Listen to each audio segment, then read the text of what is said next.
When a predator abuses you and then society abuses you, if this resonates with you or someone close to you, then you want to listen. You're live with Missy Gifford from Biohack What's Holding You Back. So let's talk about sexual abuse in America. The number one thing that is denied, where the abused becomes the abuser of the abused self. How twisted inside is this? Let me say that again. When the abused becomes the abuser of the abused self. That's all that negative talk, all that self-blame, all of that. So let me regress back though, just a little bit. So you're a young child and you're being raped, sexually assaulted, and the abuser is coming to dinner. Maybe it's a family member while this is going on, or maybe it's somebody that is a parent of yours that's doing this to you. All along, this is going on. Can you imagine the rapist is coming to dinner or is living in the house? Can you imagine what this is doing to the psyche of a young developing mind? Well, I'll tell you what it's doing. One of the things it's doing is it's stopping the development of the brain. There's one person I interviewed that actually stopped growing from the ages of 2 to 4. There are literally development issues in the brain because what is happening is so twisted and inconceivable that it can't even be processed as you get older at how this could happen. And the biggest issue is the denial that when these courageous children speak up and they are denied and told they're liars, they made it up, or it's just swept under the carpet. And I'm telling you, America, this has to stop. This has to just stop. I know nobody wants to look at it, but it's horrid. It is absolutely horrid. 50% of the women in America have been sexually assaulted in one way or another.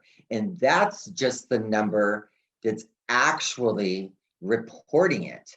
How many more aren't? Seriously. In a moment, I'll tell you what it feels like when the implicit memory shows up. But once again, here you have these innocent children that are supposed to be loved, adored, and cherished as the gift that they are. And instead, they're raped, they're assaulted, all these horrid things are done to them that is interfering with their normal development. And if they speak of it, 98% are judged,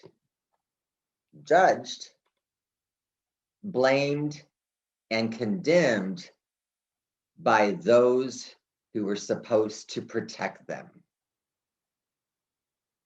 What it does to your psyche, to the psyche of a child, is terrible. I've been through it myself, and I blocked it out. I didn't remember anything from 14 down, and I had 8 head injuries.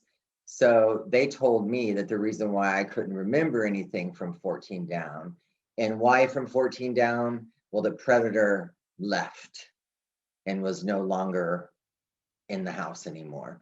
So I didn't remember anything from 14 down. And like I said, I was told repeatedly that the reason why you don't remember anything is because I had 8 concussions when I was younger, and that's why I had these black spots in my brain. I had so many issues growing up. Number one, sexually, and other parts of my life. You know, the saying isn't when really smart people do really stupid things. Well, guess what? There are areas of my brain that I am just now developing because they didn't get developed when I was younger. I didn't get the things I needed when I was younger. And there are so many adults out there with the same issue.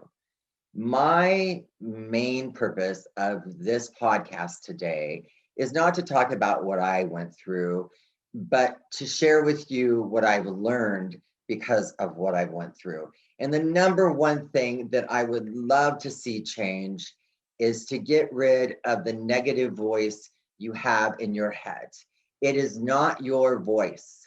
Let me say it again. That voice is not yours. Don't own it. Know that implicit memory, which is undigested pain and suffering, is trying to get out. And because it is so twisted to have this happen to you, it comes through as a judgment towards you, but it's not. So implicit memory means that horrid experience or experiences that happened to you of trauma cannot process through the brain. This was discovered in 1980 by a group of doctors. It can't process through the brain. So what happens is it gets stuck in your unconscious. All right. So the energy is still there. It's still alive. But guess what's going on in your brain? The scene, the rape, the assault is still happening. It's stuck in your brain and it's there. It's called trauma. But you're denying it. And I've got to tell you, some of the things that you refuse to talk about are the things that are destroying you the most because it's affecting and infecting every part of your life, and you are not at fault. Please do not judge yourself to other people that have not gone through the things that you have. Secondly, know how strong you are. And also, I want you to know that there's a greater reason why you pick up a drink or you pick up a substance or something to make it stop what's going on inside of you when this is triggered. So an implicit memory of your past is triggered. It doesn't necessarily come through as the memory. Your unconscious is like its own universe. It has its own language. And I have been trying for 3 years to describe what happens when it's triggered. My memories did not come up until I started doing AFT on myself. And then all of my memories came up from my childhood of being raped, being sexually assaulted, you name it, it happened. And thank gosh, I was in a place where I was strong enough. Now, I do recommend that if you're listening and this has happened to you, that you do work with a psychiatrist that is a psychotherapist. And AFT works very well with that. But I want you to know that when implicit memory is triggered of this trauma, the chemicals shoot out in your brain.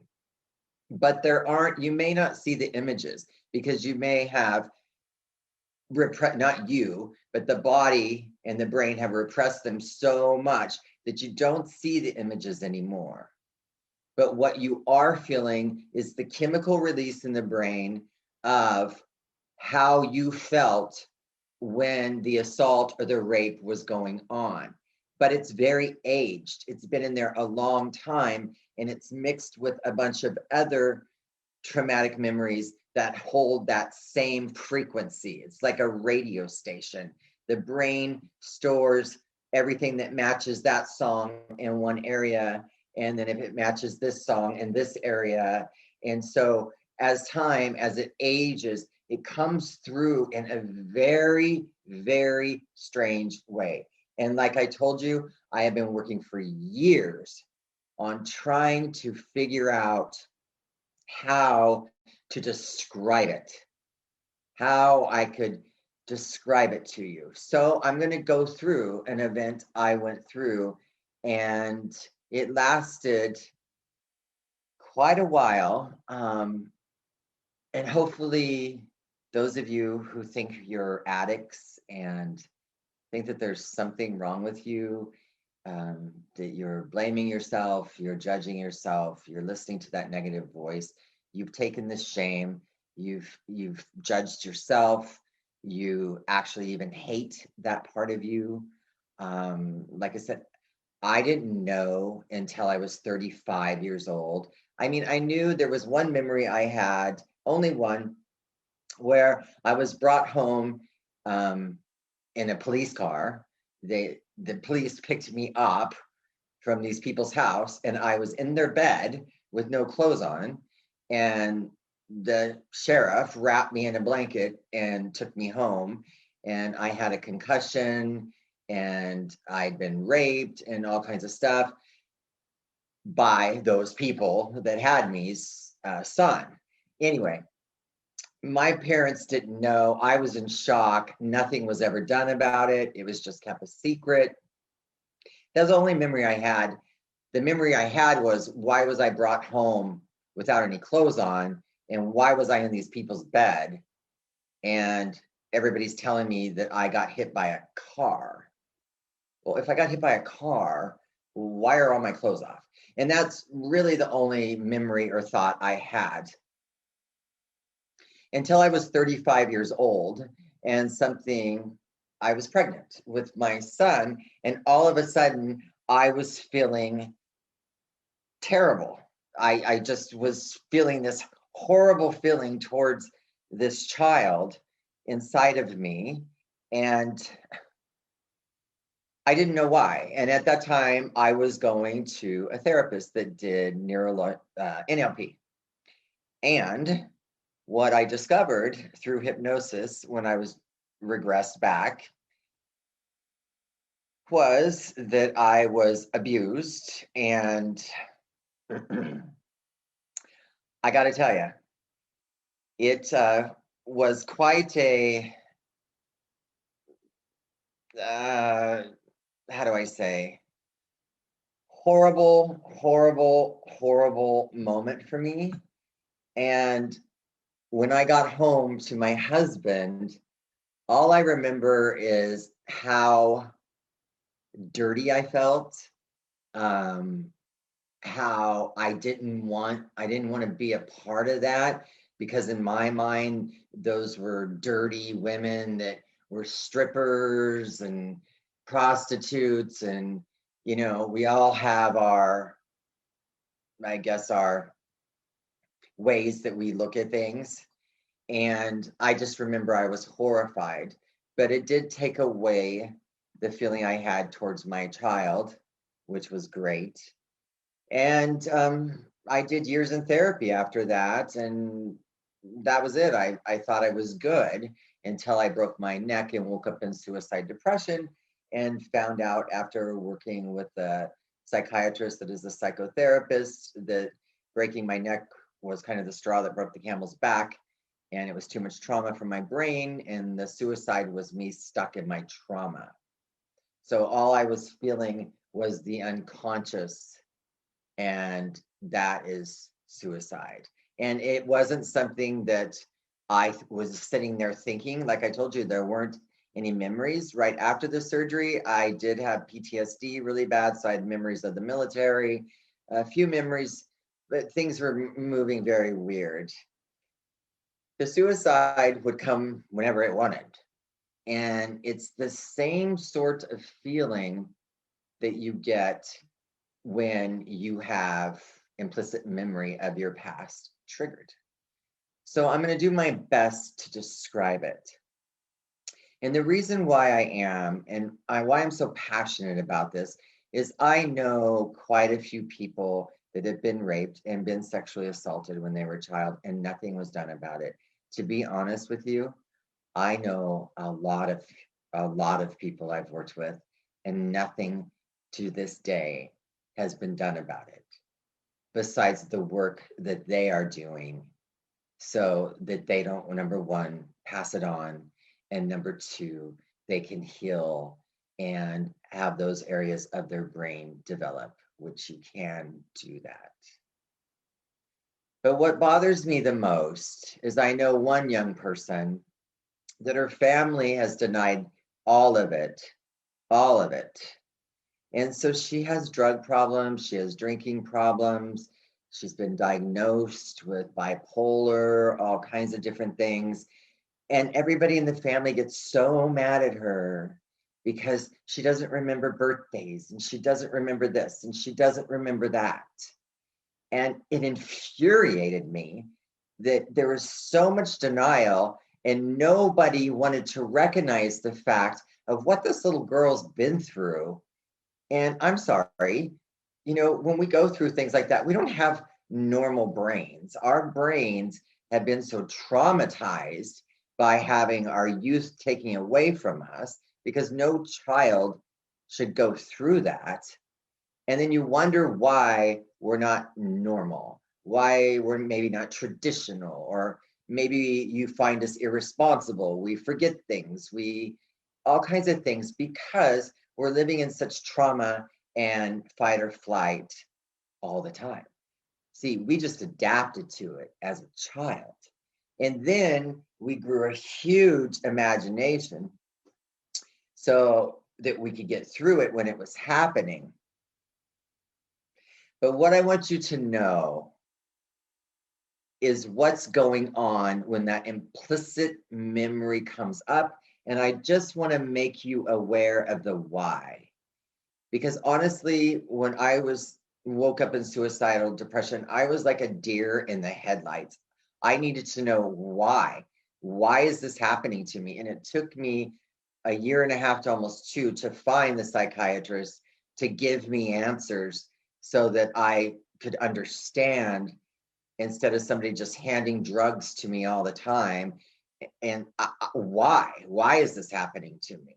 I'm a healthy person. I work out every day. I drink a gallon of water. I don't drink. I don't do drugs. I don't even take aspirin, and I did 10 years of therapy. Why is this happening to me? I don't understand. So the why is, like I said, live emotions never die. And there's actually a book written about this. But what is a live emotion? A live emotion is something that your brain cannot process. So when you go to bed at night after a traumatic event has happened, it tries to go through the amygdala and file, and it cannot. The brain cannot file trauma unless on the day that it happened, you are able to get your needs met by being able to work through it, talk through it, and get healed. If you do not, then it cannot process, it cannot file, and therefore it goes down into the subconscious, down below time, and it is buried as an implicit memory. Implicit memories are triggered by many things: songs, sight, smell, all kinds of stuff. And unless you're very attuned to yourself, you're not going to understand why you're so triggered and why you're doing this to yourself, whether that be cutting yourself, harming yourself, or repeating what was done to you. Because when that implicit memory hits, you become entranced and you're lost in that memory and you're just looping through the pain of it. Just looping. So that's where I will share how I am trying to give some sort of a description to what it feels like as an adult when it's triggered. Generally, when it's triggered, I don't see images, but this time I saw not only the image, but I could actually feel the other person's touch. What triggered it is somebody I love that is very close to me has had the same thing done, but nothing has been done about it. And there was a conversation about this person, and it triggered so many things in me that I was out hiking the next day And while I was hiking, just hiking away, the image came through and started looping. And all of a sudden, I'm stuck in that image. I'm stuck in it. And there's just tears streaming down my face because the person I love and I kept interchanging with the rape that was going on. So I couldn't tell if it was me, her, and it just kept going back and forth. It was horrible. I decided to do an AFT session on myself right then and there instead of crying for the next 4 miles and being tortured by this thing looping and looping and looping. Thank goodness the session worked enough to change my state. But then the next morning, I woke up and I was right back in it again. So, what I found that happens is that it's hell. It's absolutely hell because it's an implicit memory. Like I said, it comes from your unconscious. It's a whole nother universe, is what I call it. It's aged and it doesn't come through like normal things come through. Like when somebody hurts you in the moment right now, there's emotions and all these things that you can understand in your 10% of your consciousness. But when things from the past come through that are implicit memory, it doesn't come through in that way. But I sat in it long enough so that I could share what it felt like. And it's taking me years to do this. And I really hope that somebody is watching that this will help. Number one, the first thing is it's all consuming and you're in a trance. It takes your peace of mind, meaning if you're not distracted, if I wasn't distracted doing something after this, it took me right back and I was crying again. If somebody were asked me why I was crying and I didn't have the knowledge and the skills behind me, I would say, I don't know. I don't know why I'm crying. It holds many different tunes at once. So imagine every radio station in your car going off at one time, but that's going on inside you. The feelings and emotions are so much more consuming, powerful, deeper, and intense. You can't even identify them as a feeling or an emotion. And I realized I just wanted somebody to understand in that moment. I just wanted to talk to somebody that had been through it. And I just wanted somebody to understand that's been there because it's a feeling you're seeking from them that touches your soul and you know you're not alone. Because we are so judged, blamed, and condemned and shamed for the things that were done to us, and then we do things to cover up our pain. And that's where a lot of the judgment comes in. So implicit memory, when that implicit memory came up, it was hell.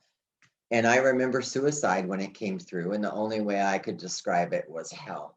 And the only way out of hell was death.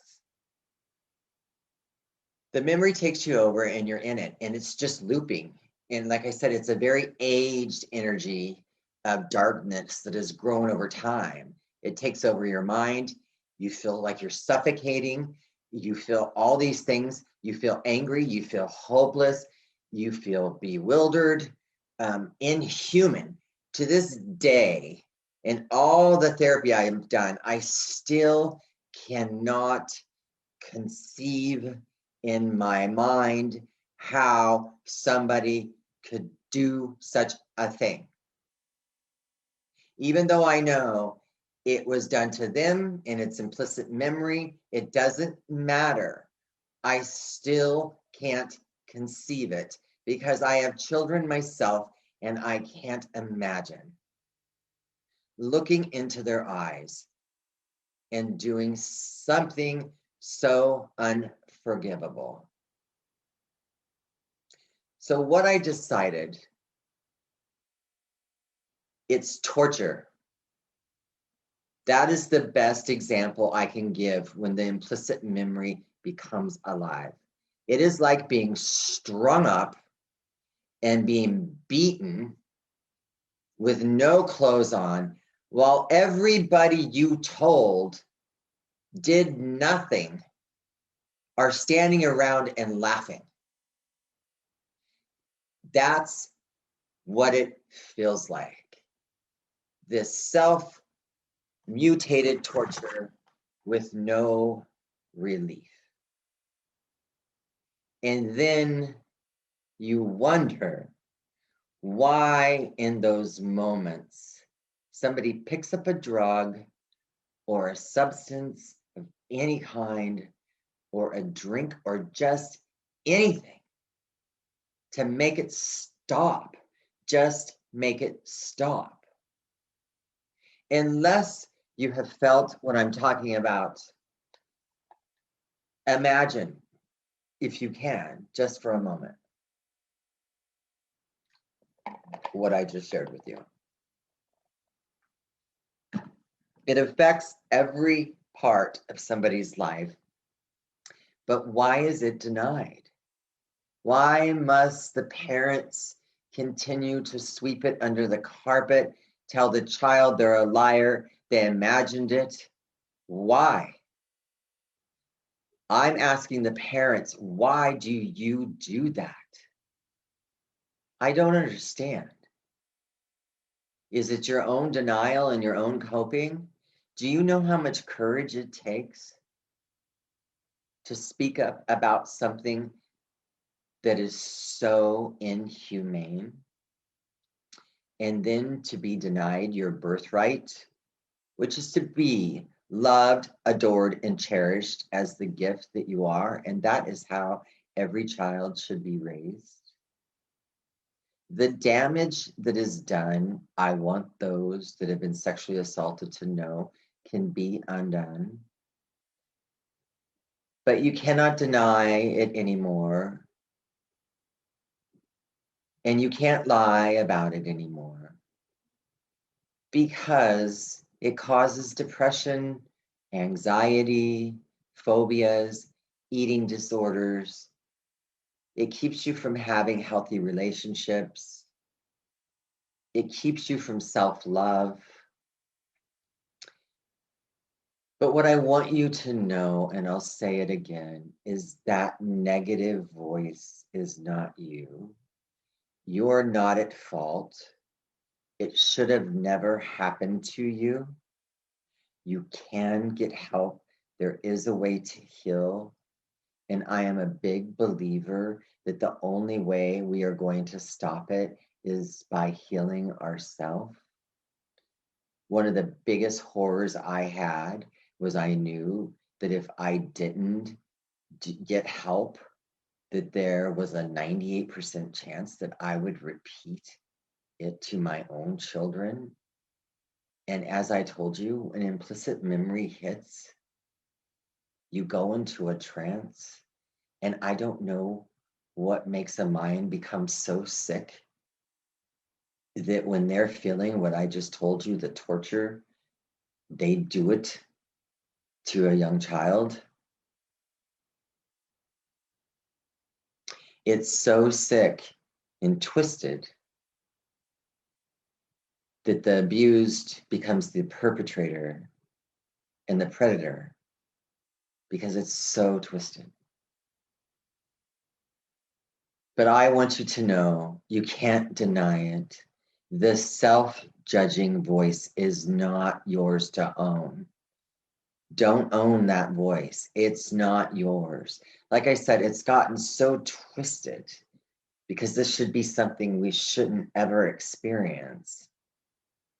It's gotten so twisted inside that it comes alive and attacks you. But what's really trying to get your attention is those scenes are still running in there. Yes, the scene of you being raped, the scene of you being sexually assaulted, all those scenes are still in your brain running like a movie or a picture or an image. And darn it, they're spitting out chemicals in your brain. So I know I do enough AFT work with people, which is a wonderful process, that we do wind up going back like peeling an onion, but it's a 4-step process, so we don't have to talk about it. And I do recommend you're seeing a psychotherapist. But we do go back and we release it. I have worked with people that with a 4-step process where you don't have to talk about it. We just bring up the movie or the picture. It shows itself to you. Your body wants to heal. Your body's programmed to heal itself. So anytime you hear that negative voice blaming you, judging you, condemning you, it's just those movies in your brain that are still alive that want out. They just want out. They want to be set free because it's a negative charge. It's like a seesaw in your brain. You have a positive and a negative. And when the negatives become so imbalanced and keep shooting out those negative chemicals and you get enough of them, then that's when it gets really unhealthy. And you can't escape it. And that's when it shows up in forms such as depression, anxiety, eating disorders, all kinds of things. No peace of mind. You're a workaholic. You're angry. Maybe you abuse your own kids physically by hitting them. You do things you don't want to do when those memories come up. And then when you come out of it, you feel terrible. We can fix that and get rid of the emotional charge. You see, the emotional charge, that negative charge, has to be fed. It has to be fed energy. And this is all science. So it takes your energy. And without going too far in depth, this is one of the reasons why people can weigh 300 pounds. They just can't eat enough to get enough energy to feed all that negative energy that's in them. It's why as you get older, it starts to show up in anxiety and depression. I used to think that it was normal to have suicidal idealisms. Is that how you say that? I'm not sure. Because I used to think, as far back as I can remember, that I could take myself out at any time. And I thought everybody thought like that. Done some research, and that is what abused children have. I mean, I thought everybody was like that until I realized, well, of course. You try to take some sort of control by saying, I can just take myself out anytime I want to. So please, if you know of anybody, you're seeing things, I've had, when I was 35 and it all came up, I did bring it up to my siblings and my mother, and not the perpetrator until later on, many years later I did. But I was, oh my goodness, I was completely shunned and shut down. And even one of my siblings years later came over and spoke at my dinner table and actually said what a great person that person was, and da da da da da, and da da da da da. What do you think that was doing to me? I mean, come on, I grew up in a household where my rapist was at the dinner table every night. Prisoners, murderers will kill them in prison. But yet, in the civilized world, they're coming to dinner. They're living in your house. bizarre. I remember my mother once saying to me that after the predator slept with me, which would be my father, I never wanted anybody to sleep with me again. Ding, ding, ding. Did you ever think that was a sign? I did have my mother later in her years go in and out, admit to it, and say she always knew it was going on. And then she'd flip right back into it didn't. I actually had another family member tell me she always knew it was going on. Hello? Why didn't you do something about it? How can you ignore that? You knew it was going on, but you did nothing. Speak up. When your child comes to you, or pay attention to your child. And I'll tell you, one of the things I learned from predators, and I'm sure there's a lot of other different characteristics, but the one that I saw the most was be careful of an adult when they talk to your little girl or boy and tell them how beautiful you are, and oh, they kind of consume them. They say things that are inappropriate. And mothers, always trust your instincts. Always, always, always trust your instincts, because you'll know. You will know. And predators, they don't have a sign on them.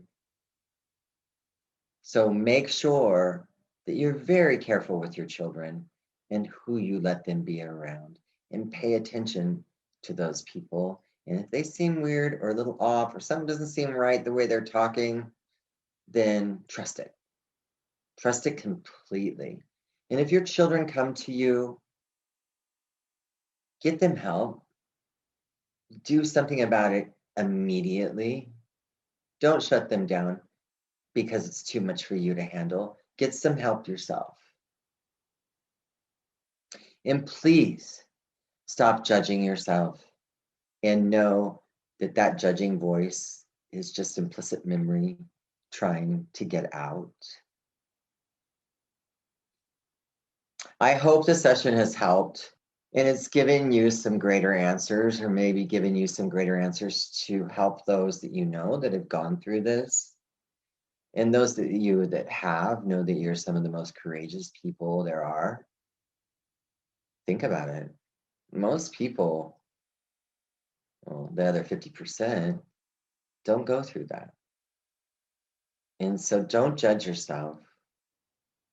Do what you deserve, and that is to get well. And know that if you see your daughter or son cutting themselves and doing these things, and they can't hold jobs, and they can't do this, and they can't do that, talk to them. And when they come to you, do something about it. Don't ignore it. I've had children come to me and tell me when they were in their teens, and then I've watched them become addicts and all kinds of other things, and then watch them get judged and blamed when nobody is taking into account. And I've also noticed that they don't talk about it anymore. It's like it never happened. And the person that did it is coming to the family reunions and everything. You guys, that is so gross.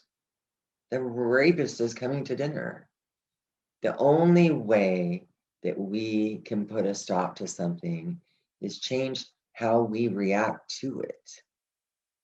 And those of you that have had it done to you, contact me at Aroma Freedom Clinic or on Facebook. So this is Missy. I hope you got some relief from this session, and hopefully it answered the why. I do hope to hear from you, and I appreciate you listening to my podcast. Until we meet again, goodbye for now.